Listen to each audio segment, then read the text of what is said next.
start noticing these things, maybe you kind of brush them off because you're thinking, this is my business, I gotta have it take off, I gotta pay my bills. Like I've either left my job or maybe I was laid off.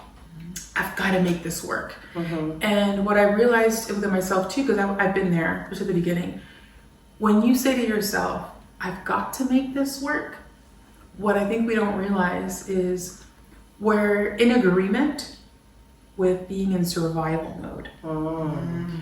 Because when I got to get this done, means I guess nobody's gonna be helping me. Right. Where I think with my experience now, because I was there, I can speak about this, is instead of like, I gotta get this done, the real sort of sentiment should be, okay, I would love to get this done. I would love to get this done. But is there another way? Is there someone in my circle? Is there a course I could take? Is there, maybe there's something I haven't thought about, but because I'm so laser focused on this has got to get done, in 30 days because I have to have my rent. Okay, that's a reality. But does it really make sense that 30 days working 10 hours a day is going to get me there quicker?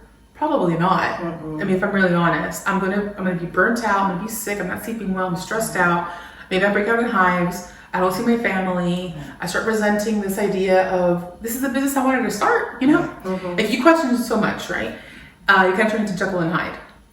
Where if the very beginning, if it was such a simple question of, okay, I want to get this done. Is there something that I'm missing?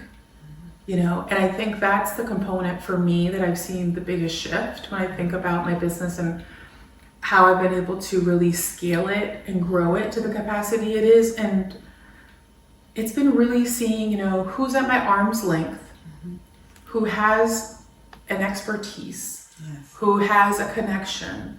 And not because I want to grab it, but because I want to learn, what can I give as well? And so I think that's where I've noticed from when I first began, from this space of, I was still working my regular job. I didn't quit. Okay, I was working my regular job. Then I was laid off because they were laying off a lot of people, just budget cuts. And I was like, this is amazing. I get to figure out what I want to do. This is amazing, So I didn't really stress out about that. I was really happy to be laid off. I got to figure it out. I wanted to continue being an entrepreneur. But like everybody else, there comes a point where like your little stipend check gets dwindled and then you start freaking out, and that's completely normal. But again, something I would tell my younger self in year 1 or 2, I would have told myself, you know what, keep enjoying this time where you're discovering what you really want to do. And also because when I started, I thought that I wanted to be, like a life coach or a business coach to everybody. I kind of wish like I would have persuaded myself to go a little bit more niche sooner, because I feel like the beginning part of my journey was, yes, I helped people, but there were so many times that I doubted myself because I didn't know it wasn't the person that I really connected with. And I think that's what happens to some entrepreneurs sometimes too, is happened to me tons of we have an idea, so I want to help, and you start it, you're like, okay, it's kind of not anymore, but I said, so I'm going to stick to it. Right. And then we don't hate that person. It's actually ourselves. Like we notice in ourselves, why am I not comfortable with stopping it? Yeah. Why am I not comfortable with starting over like you did, right? And like I said, being an entrepreneur, you learn a lot about yourself. It's also fear, right? Starting over is scary, especially when it comes to when starting over is connected. A lot of times for a lot of people, it's connected to your resources. So, especially these days, we're living in such uncertain times that starting over can be really scary. If it wasn't scary enough during COVID. In 2026, it is freaking scary. And even age-wise, when you're just older, when it's later in life, because I'm 50, I'm pivoting at 50. You're so young. You're so young. That wasn't the point I was trying to make, but thank you. I'll take that instead. You really are. I have to interject there because I believe now more than ever, like us as women at these ages that we're at, like at our age, almost 30, 40 years ago, we should have been like, you know, so almost like, over. I'm retiring, it's over, I don't do anything. But what I hear from my friends that are 50 plus, it's like, this is when I'm really living my life. Like this is so much fun. So yeah, you're so young. You're so young. And I think, you know, sorry to interrupt you. No, it's fine. But something that you said, you know, these uncertain times, but they've always been uncertain times. They've always been uncertain times. So what I want to lean into is knowing there's going to be uncertainty, right? What part of my life, what part of maybe my expertise and the community that I'm a part of, or that I get to pick a new community, can I lean into? Because I really think that where we do a disservice to ourselves, especially as a solo entrepreneur, is to get into our own bubble, only be on our computer, and never go outside of that bubble. Right. Because I think because it's going to always be uncertain, and we can never really have like 100% like, oh my God, at the door, and this is happening. Right.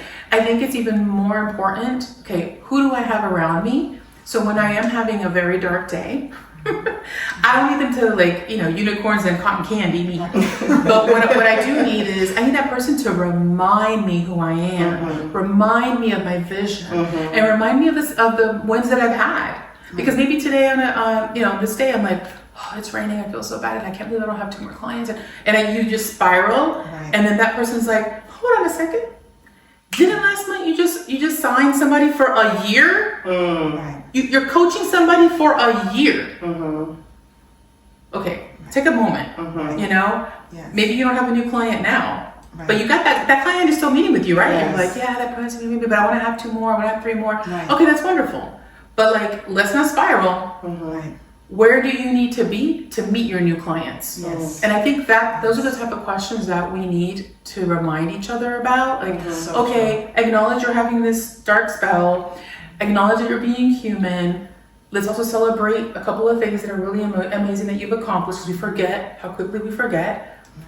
And then, okay, let's dust ourselves off and let's go out there, right? And I think that something that was very toxic a couple years ago was this whole hustle culture, you know, of like, don't stop, keep going. If you slow down, you're lazy, you know? I think there's a midpoint, okay? Like what I just mentioned now, okay? And it's happened to me where I've gotten some dark days too, and I have friends that have had dark days. I don't negate that they're happening. I also am more cognizant of when I'm having these dark days, I need to really notice and pay attention. Like, where is this really coming from? Is this an area of growth that I've never experienced, so it feels so foreign? Right? Foreign and uncertainty are 2 different words and 2 different stages of our business. So I could be feeling this is foreign territory, but it's not really uncertain, it's just foreign. So until I start walking, then things can feel uncertain. But like at the beginning, it's like, it's a different country, it's a different space. But yeah, I really believe in, you know, thinking about who are the closest people around you. They don't have to be entrepreneurs, even though I love them because we get each other. Right. It's an easy thing. The first question I usually ask anybody, if I'm somewhere, I'm like, hey, how are you doing? Okay, great, blah, blah, blah. You know, you do the things. But usually if I'm in networking, one of the questions I love to ask is, what's a project you're working on? Because from what you share with me, usually if it's an entrepreneur, I know you're an entrepreneur immediately. So then I'm like, oh, you have a business? I do too. Like, okay.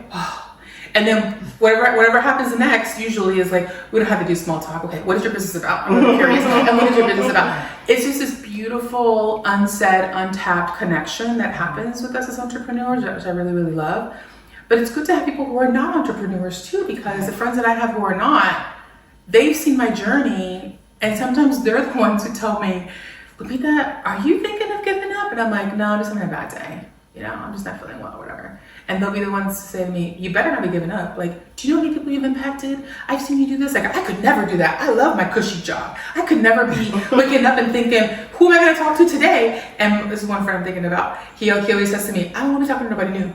I want to be clocking in, talking to my coworkers, having water cooler talk. We got lunch together, and then I go home and I clock out. And I don't think about anything. Yeah, like you said, not everybody was meant to be an entrepreneur, and that's okay too. Yes. That's absolutely okay, and I respect that. 100%. I respect that it's for the person who wants to be an entrepreneur and does not understand where, or doesn't know where do I start, or may be afraid because of what they heard or of what they haven't heard, right? And to your point, uncertainty has always been there. That is true. It's just the different levels of uncertainty that we're used to. And some things were uncertain for some people, but they weren't uncertain to us. Yes. But then when it hits us, it's like, gee, now I have to do something. I also think that in times of, like, for lack of a better word, uncertainty, that sometimes it's a way for the universe to say, you need to shift a few things. Not wait and say, oh my gosh, what's going to happen now, but just shift a few things. It helps you to keep those creative juices flowing, keep your mind going, get more creative, do more networking, start talking to other people. I believe in community. I believe community and communication is key. So I think that during those times it's even more, it's more helpful and more necessary to network, right? It's the networking becomes do or die, if you will. You have to network because you can't do this alone. And I don't think that even in entrepreneurship, even if you're in one business extreme and I'm in the other extreme, that it's meant for us to be alone, because who would ever think that business people would talk to wellness people? Because it all comes together.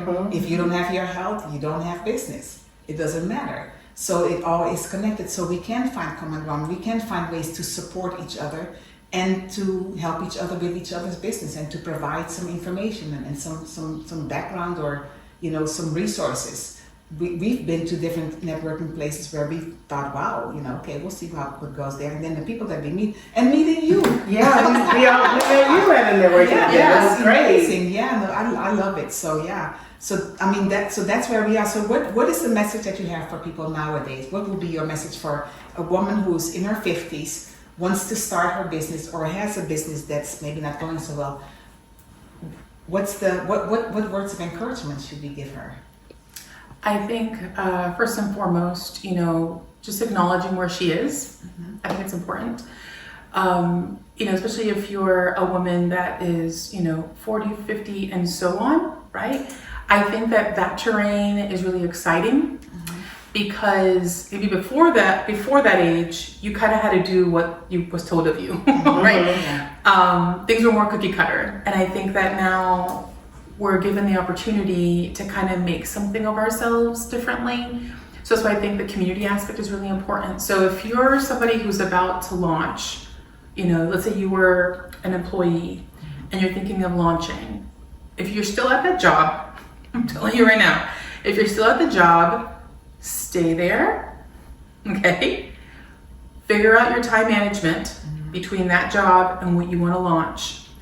And in the time in between, really make that effort and the time, block it for what that business launch idea is. And the reason I say that is because a lot of people may be like, yeah, just fire your boss and go launch your shoe business, okay?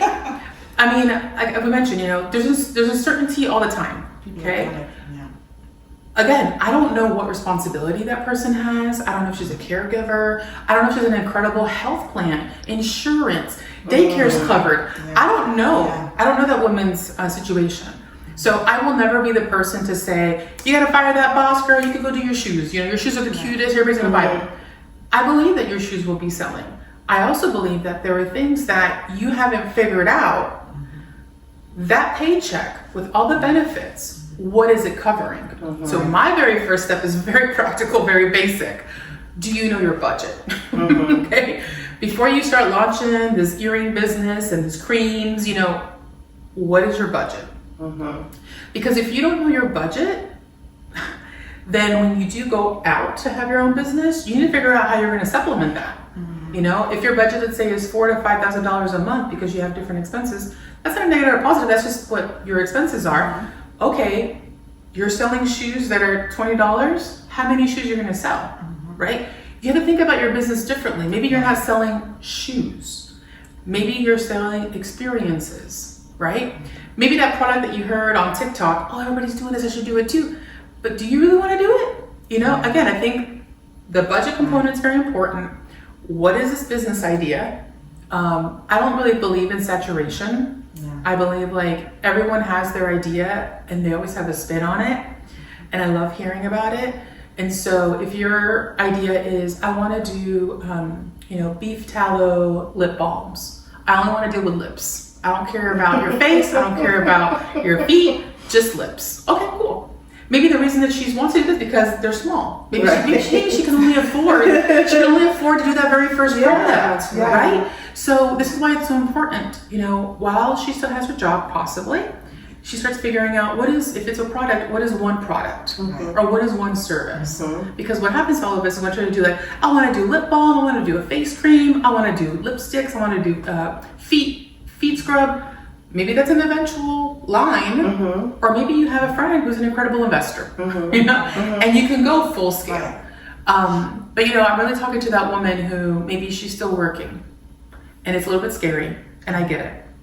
So start with your budget, and because you don't have that added pressure of how am I going to pay these bills, you have the beautiful opportunity of seeing where do you have what I call white space in your calendar.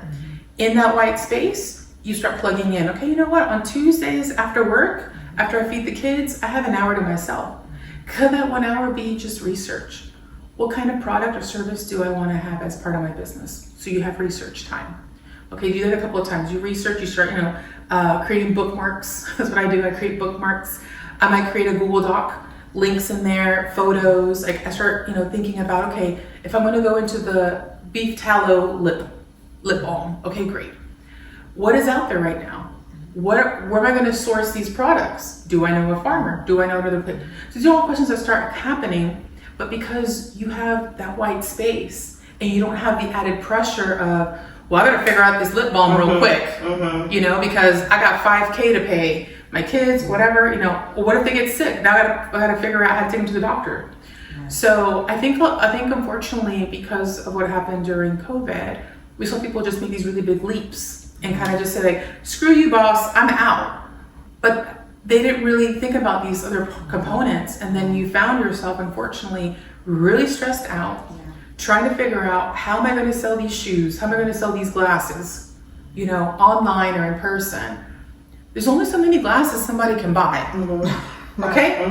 I have a friend right now, she had a candle business, hand poured, I think it was beeswax, so she had everything was very non-toxic, and she would even tell me, she's like, Ludmilla, I can only have that one client buy so many candles. I gotta think of a new product, right? So this woman, I would say, start with the budget, in that white space, make that sort of like you're researching. What is something that really fills me with joy? Not just gonna pay my bills, if you can.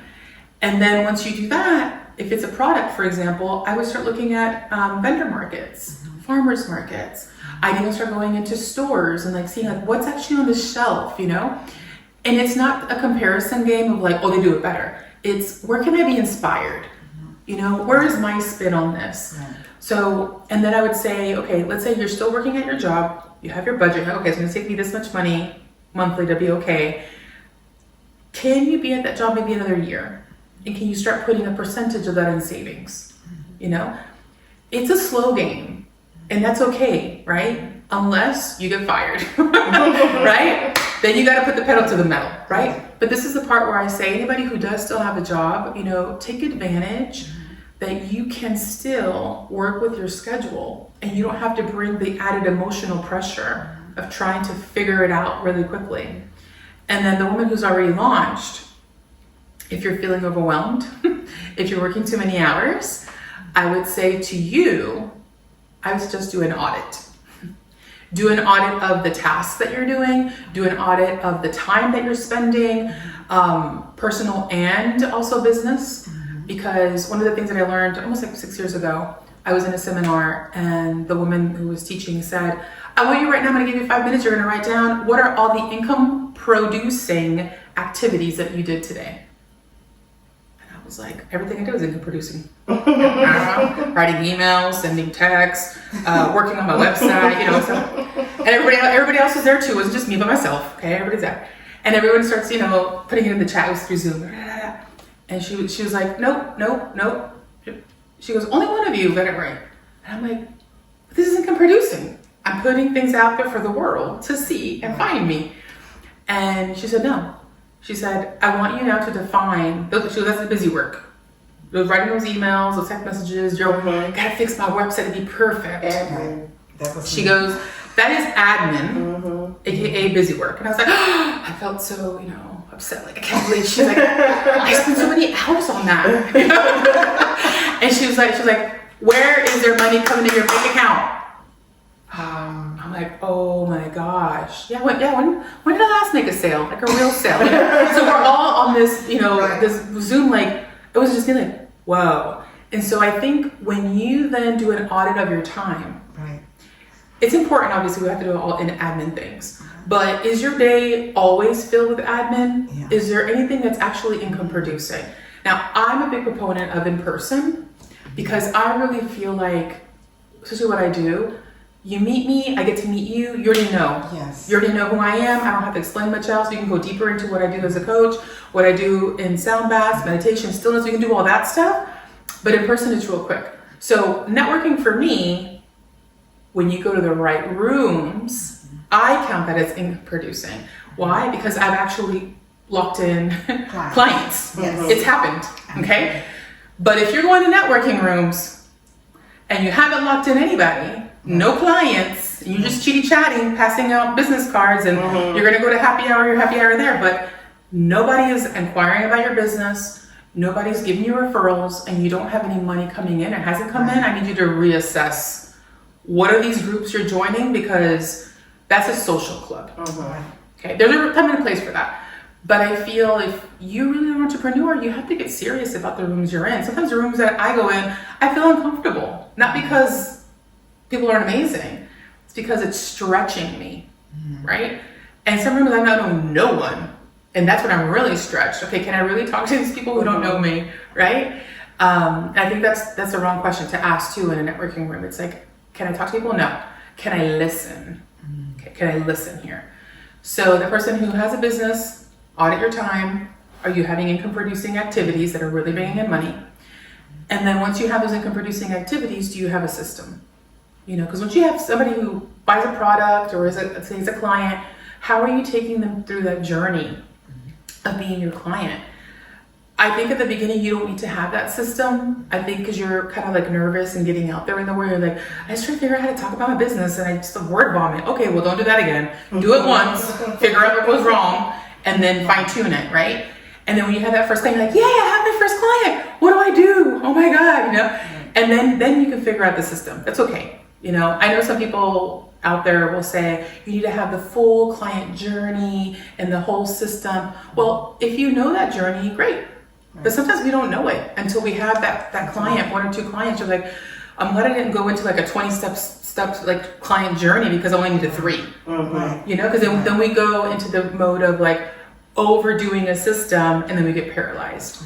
So those would be like the 2 different scenarios. Somebody who's, hopefully still working, figuring out a little bit about themselves, saving money, figuring out their budget, and then moving forward. And then the person who's already in it and really focusing and analyzing and auditing, is my time not only efficient, but is it in the right places? Because, I'm guilty of it too. Like sometimes I'm like, what did I do today? I know I did a lot because I'm there, I'm working on things, but did I speak to one person or maybe follow up with the previous client? That's still an income producing activity because somebody who already worked with me, I could be following up with them. Maybe I can be like, do you know anybody who would be interested in a workshop I'm having on Saturday? Oh my God, I do. Okay, great. So I think it's just really kind of figuring out where are you in these 2 possible stages, and then what works with your life. Because I think a lot of gurus out there, they're like, this is a 5-step system to do this. Well, that's a really great framework. Now, am I able to make it a bit flexible to my life? I think that's important. It's really important. And then you also have a sound therapy program that's attached to your business. Tell us about it. So now it's been, I think going on 6 years. So during my journey of, kind of fine tuning who I really learned to work with, getting out of burnout a couple of times, I discovered sound baths, sound therapy, and meditation. I was already meditating before. I have time of prayer, time of stillness for myself. But the very first time I went to a sound bath when I was living in New York, and a friend of mine who lived there as well was like, you're really stressed out. I was working at a corporate job at the time. He's like, you're always so stressed out. You're usually really chill. Go to the sound bath. And I was like, why would I go pay somebody to lay down and take a nap? That sounds ridiculous. You know, and in my head, I'm thinking, I got better things to do. But strangers, are you crazy? Strangers, are you crazy? I'm in New York, you know. So it's somebody that I really value. I value him so much as a friend, and I could tell his face was like, you need to go, like, you're off, you know. And I was like, okay. So I was like, will you stop talking about it if I go? Yeah, okay. So I remember walking in, it was maybe like, I don't know, like 10 of us there. And I get there, I'm like, it's calm, it's peaceful. And she has, you know, her quartz crystal bowls in the front. And he had told me a little bit about it, but this is like, I don't know, it was like 8 years ago. I was still in New York, so it was like 8 years ago. There was no ChatGPT at that time. You know, there's maybe YouTube, a little bit of Google this, Google that. But I didn't do any of that. I just really trusted him, and I was like, okay, he said it's music, I'm good. So I get there, and I'm like, oh, that's kind of cool. Okay, you know, whatever. Everybody else was like, they were pros. They were like laying down, had a little blanket. And I'm like, okay, I guess I'm laying down. And she could tell, she's like, you know, I have a mat for you over here. And I had been to yoga and stretching and Pilates, so I knew the mat means you lay down. Okay, fine. So I go, and she's like, you can grab a pillow, you can grab this. And I'm like, oh yeah, I'm taking a nap here. Okay. So I'm like laying there, whatever. And she starts playing. And, you know, I have my eyes closed. And my first experience, like the first 3 minutes of the sound bath, I really thought someone had like placed their hands on me, like just like kind of like gently like press me. And I was like, they better not, you know, like, like it just started, like, who's, I open my eyes. Because everybody seemed like they were sleeping already. So I'm like, who's coming around here? Is that the girl playing? She's playing, I can hear her. So like, she's not next to me. And I remember I was just like, who? Like, what? Yeah. And I like opened my eye a little bit, I looked to my left and my right. I'm like, nobody's there. Okay. Then I think I just imagined it. So then I closed my eyes, and I just remember her beginning the way I begin my sound baths, which is I always start with a body scan, right? And it's just really helpful because in a body scan, it just helps your mind hear someone's voice that'll just say, you know, bring gentle awareness to your toes, to your ankles, and so forth, right? It just helps your mind have something to focus on gently, so you're not like, what am I doing here? What am I doing here? What am I doing? This is really weird, you know? So it was really wonderful that, I don't know, like she talked about her knees, and then I don't remember anything. I fell asleep, right? So when I woke up, everybody was gone, except for the sound practitioner. She was up there putting her bowls away. And I'm like, oh. So I went up to her and I said, hey, this is what happened to me. Can you explain? You know, I know you didn't press on me on my shoulder, but I said, I really felt like my body kind of like sunk into the mat. And she said, oh, she's like, it's actually pretty normal, you know, and everybody experiences it. But and I was like, so what does it mean? She goes, I don't know if you know much about the nervous system. This is before I knew what I know now, right? She goes, well, usually what happens is like your body, it's really wonderful. It connects with the sound of the bowls, like the frequency, the musical notes of each of the bowls. You know, there's 7 or 8 of them she had there. She goes, so what happens is like we become connected to it. It's called entrainment, kind of like a melody. Like if I start humming, you might start humming the same note as me without really knowing, right? It's really beautiful. And I'm like, okay, whatever, yeah, sure. So then I left there and I called my friend and I was like, what? This just happened to me. Like, I don't know what you're trying to tell me, this crazy stuff. And then he was like, no, it's true. He's like, it's true. And I'm like, I don't believe it. So I went again, because I was like, I'm not gonna let whatever this nervous system situation, you know, this is not gonna happen. Like, I'm relaxed, you know? Again, because I just think I was using my head too much, right? At that moment of my life, I wasn't very aware of my body. I had started becoming aware of it, of like, oh, I have like knee pain. Okay, cool, you know, it's happening. Where now it's like, oh, I feel it already from my neck. I know eventually when I feel it on my knee. Like I'm very aware now.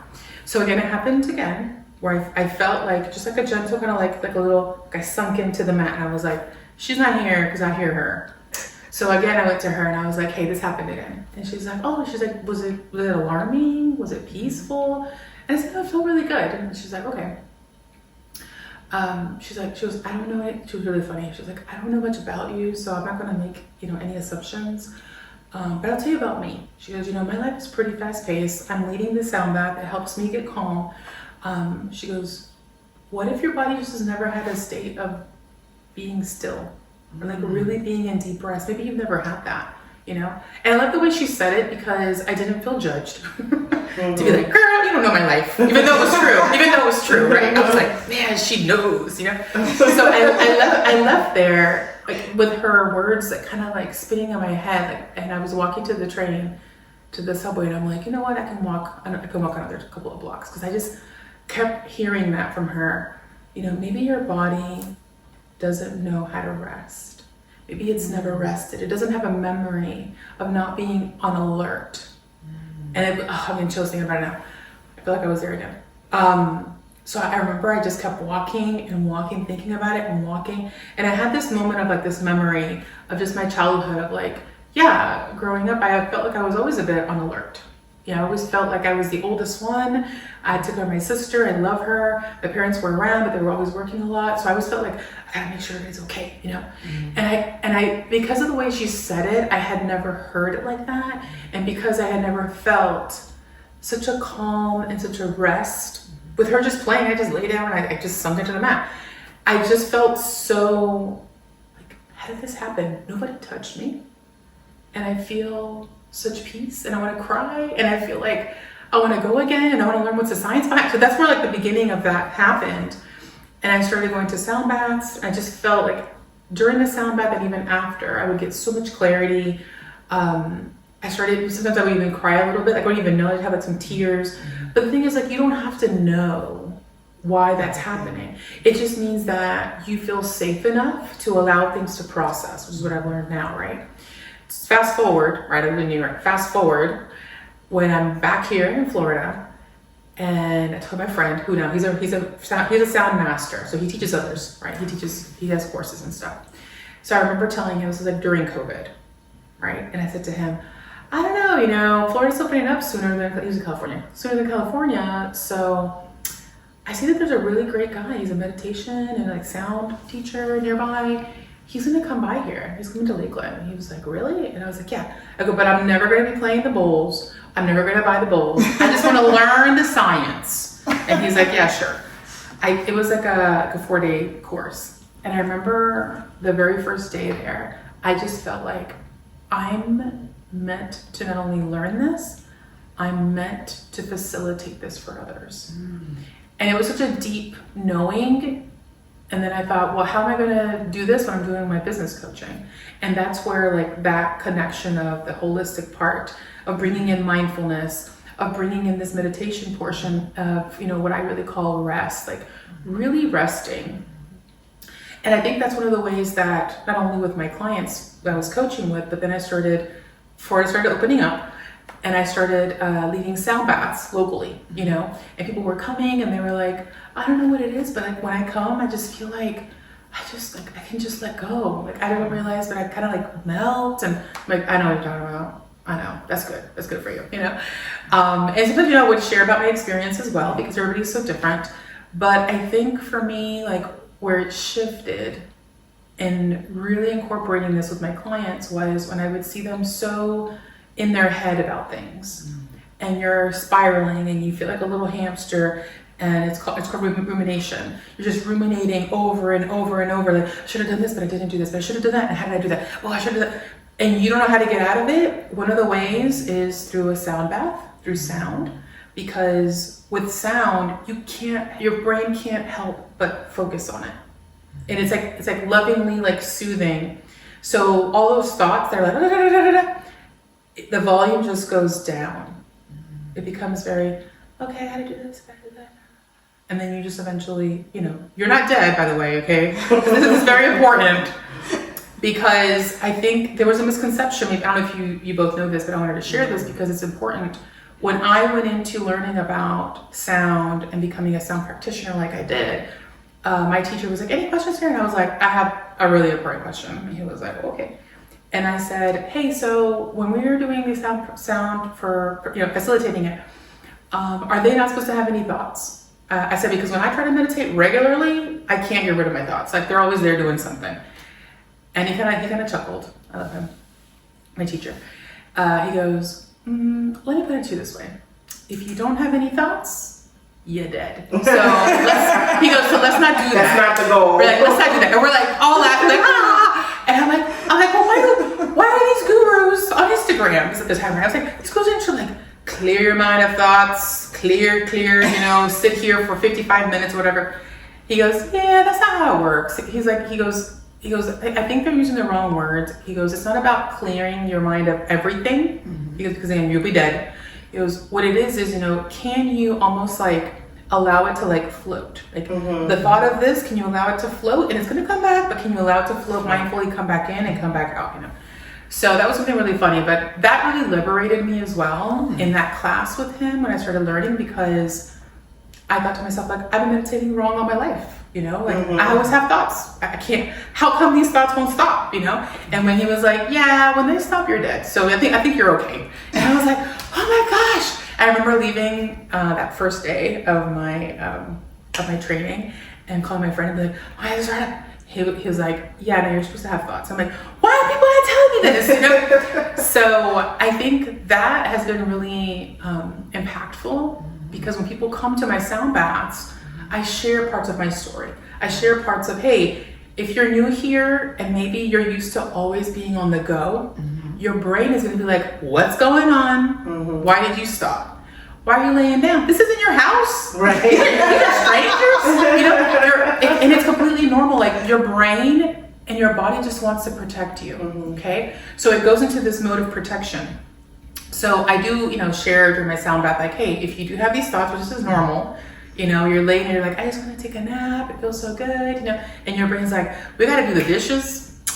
You left these things over here. Those shoes were dirty when you left. Like, look, you got to wash the car. Like, all your tasks, because, you know, our brain is so amazing. It doesn't want us to forget. So one of the sort of exercises I have everybody do, I go, if you want to, it's different.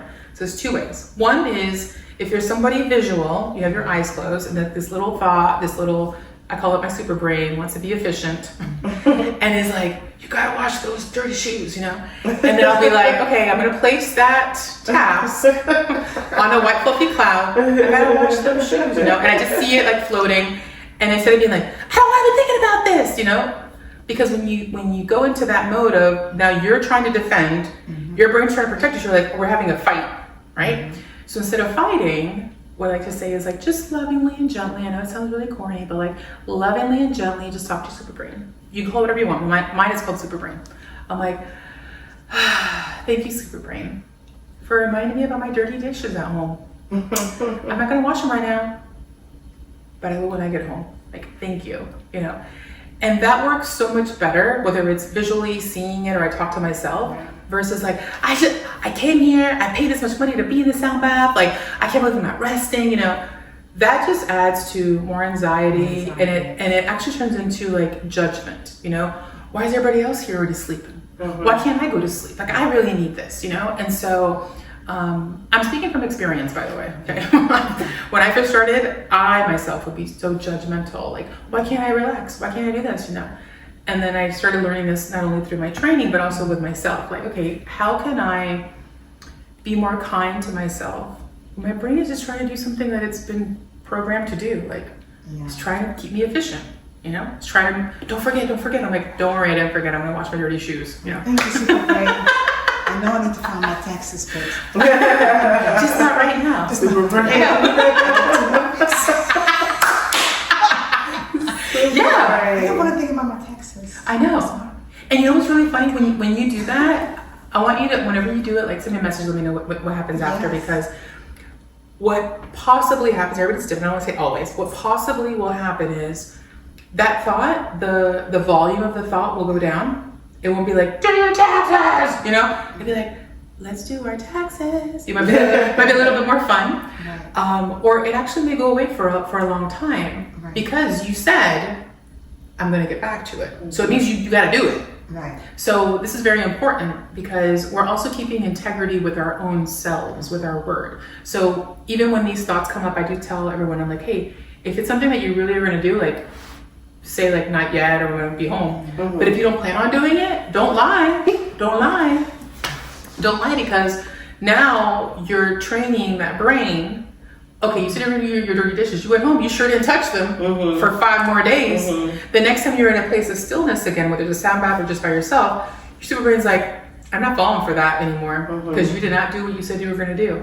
It's just, you know, this is how we're created. It's just it's so magnificent. You know, it's amazing. So that's why I'm such a big proponent of stillness, of rest, because not only do you really get to kind of see what's up here, you also allow what's here to process. And I like to say, even if you're not going to a sound bath, but like you said, like being outside, hearing the birds, like that's mindfulness. You're hearing things outside of yourself, which allows you then to hear things inside. Where, all of us are, pretty guilty of like trying to have a full calendar, being here for this person and there. But this is why I say, look at the white space in your calendar. That white space is for you to choose to do nothing, or you add something in where it's going to be like refreshing your soul, and that rest time, I've had clients that they just freak out, like, rest, oh, I'm so scared, I can't take a whole day off, and I'll say, listen, rest is individual. I work 6 days a week and I love it. I have one rest day. Some weeks, because I'm traveling, doing events, or leading things, I may work almost every single day, but you better believe I have pockets of rest because I know myself. And I have clients that are like, I need 2 full days, but they also have maybe 5 kids and are married, and maybe have grandparents that are a bit ill, so maybe they need a little bit more, but maybe that's just for that season. Maybe eventually, like, I don't want to have 2 days. Like, this season of my business, I want to only work six days. Or this season of my business, like, I'm a new mom, so I want to do this, And I think that when we hear others talk about their schedule, or others talk about like what they do in their life, especially as entrepreneurs, we might think like, how do they do that? I could never do that. I could never take off Saturday and Sunday. I don't know how they do it. Well, it is possible. You just got to look and see what does your life look like. And I think that we just don't make the time for it to just stop and kind of look, okay, in this season, maybe I need to work every Saturday and Sunday because those are the clients that have booked me. Maybe I have, a sound bath collaboration with Pilates every single Saturday in the month of April. And I chose that, right? So if I'm choosing that, then where else in my schedule am I allowing there to be that pause and that space to really rest in the way that's good for me? Right. I think that's the part. A lot of us don't know what would feel really good when you rest. Amazing. Well, I definitely think that sound baths should be a part of everybody's entrepreneur journey. Seriously, because there's so much to think about. There's so many things that can go through your mind at once. And I've been there where I want to go to sleep, or even when I get up and everything just comes right away. Wait a minute, I just got up. Can you just stay over there? But it's all there. And then waking up, and I've had that too, waking up and then feeling like I'm going to do everything, and at the end of the day, like, now all this stuff, y'all came at the same time. What did I do? I'm doing nothing, right? But also giving yourself grace that way. I think it's necessary. I used to say I think everybody needs a therapist, but I think everybody needs a coach. Yeah. Everybody needs to have a business coach for business, a health coach. I just think it's important because it's a lot to keep up with. And some people are more disciplined than others, but it can be very overwhelming. And as you said, it depends on who you are. If you have family, you have kids, you're a caretaker. But I think it's a healthy way of being. So thank you for sharing. I love it. Any more thoughts? No, I think this was great. You've given me so much to think about. Yeah. I felt like I had a coaching session. Definitely. This was definitely a coaching session. Yeah, and I definitely want to try the sound bath. I did. I'm not going to admit I thought it was corny, but you got me sold. I've seen it. I've seen the videos and everything. And I'm like, yeah. It's just another thing to do. But your story really touched me. Yeah. And I think also, every sound practitioner, the person who facilitates, right? And there are different sound bowls that can be used, different instruments. It's always going to be different. So I've gone to sound baths where I'm like, I will not be going back to that, Then I've been times where I'm like, oh my gosh, this person doesn't live here. I got to find out where they are, So I think it's about finding, whether it is a sound bath or another type of meditative or mindfulness practice that really works for you because, I'll say it, and I've done it before, is like I've gone into a sound bath where I didn't know who was playing. I felt like I really needed a time of rest, and sound is so special to me. Like I have a really great connection with it. That 15 minutes into the sound bath, I'm like, this is not soothing. This is actually very jarring because the way the person was playing didn't connect with me. And I'm like, everybody else is sleeping? You guys are okay? You guys are okay? You know? And I had an internal like dialogue with myself of like, okay, look at that. Just grin and bear it. Like everybody else is, I said to myself, eventually it's going to be okay. And it wasn't even like my mind was going crazy. It's the actual sound was so incoherent to me being there that I was like, no, I had to like coach myself and say to myself, is the best part of this me staying and grinning and bearing it? Eventually it'll get better, I don't know. It didn't feel like it. Or is the best decision for me to just pack up my things and quietly leave, you know? And I have to tell you this, it sounds really corny, but it's like one of the most challenging things I've done since I've been an entrepreneur, because I know what it's like to be that person playing. And I wouldn't like if somebody got up and left, right? But I think at the point of my journey is if somebody got up and left, it has nothing to do with me. They needed to step out, you know? But in that moment, I didn't know that. All I knew in that moment was, I hope this person doesn't get like mad or pissed off at me that I'm leaving, but like, I just can't. Like, I felt like it was like tambourines in my head. I gotta go. And she didn't even have tambourines, right? So I was just like, you know, slowly rolling my mat. I got my blanket, I got my pillow, like I'm scooting out of here. And I put my stuff in my car. I remember I walked around the block. It was in downtown Winter Haven. I walked around the block. And I was just having, again, a coaching session with myself. Like, could it be, that was the best decision that I just made? And I was like, yeah, that was the best. As soon as I stepped out, I just felt like what was ringing in my ears just completely go away. So I want to encourage you that, you know, when you do give it a go, if you're like, this is not for me, you know, maybe that instance isn't for you. And to not give up, because I really believe in sound so much. I've been able to process things I didn't even know I needed to process. I was able to feel like, feel comforted and hugged in a sound bath. Like, and no one's doing it, you know, it's just, it's just me, right? So, but at the same time, you know, I want to let you know that, you know, if I could leave a sound bath, knowing that this is not feeling right, nobody's doing anything wrong. It's just, I felt within me, like, this is not the place for me.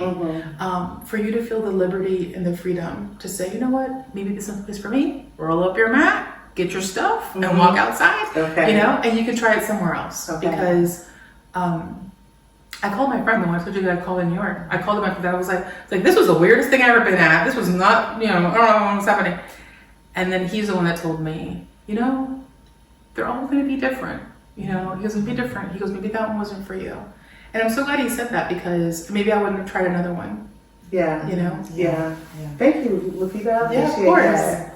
Well, this has been such a rich experience. Well, what we're going to do is we're going to schedule a sound bath, definitely. Oh, I would love that. I would love to do that, yes. And maybe also share with some other friends so we can see who else, you know, might be interested. Yes. I think that part of our journey is to always learn new things, try new things, and just continue to work on health and wellness in that way.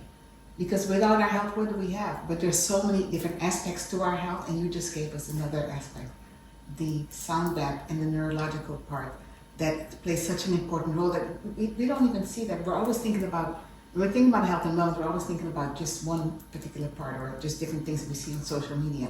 And that's one of the things that we don't really focus on. So, And you probably know this because you're a health coach. yes. Which is, when we are in stillness, that's when healing happens. So, I mean, I know it's challenging to be still. But that's why sometimes, as much as I love to, you know, get on YouTube and I have, you know, my different places, different channels that I listen to, sometimes I just need to be still. And sometimes I'll be in the house and my husband walks in and is like, why is it so quiet? Because I want it to be quiet. It's just me and the universe. Yeah. That's it. Because then I can hear. Right? Yes. Can hear and listen. And for somebody like me who loves to talk, sometimes I need to do that. Listen. And just, you know, the only people who can talk are the birds. Yeah. You know? Yeah. And I remember even when my dad was still was ill and we were taking care of him, there was in the hospital there was a bird room. And it was for the patients. And you could just he was in the wheelchair, so we would ride him into the bird room. And all we did was sit with Dad and listen to the birds. And it was this, if you imagine this wall, it was like just not kind of like a full china cabinet full of birds. Oh. Just I don't want to say a cage, but it was gorgeous, and all these different birds. And you know what? He loved it. You could see the sparkle in his eyes, and it was just therapeutic to him. It was therapeutic. I remember that. Just listen to the birds. So yeah, but definitely go through that. Thank you so much for your time. Thank you for coming. Yes, and thank you Daisy for coming. Thank you for having me. It's been a pleasure. Thank you. Thank you so much for joining us at the Hibiscus Tea Cafe. It is not too late to like and comment on our channel, and make sure you subscribe so that we can continue to bring you more valuable information. And until next time, take care of yourself. Health and wellness is yours.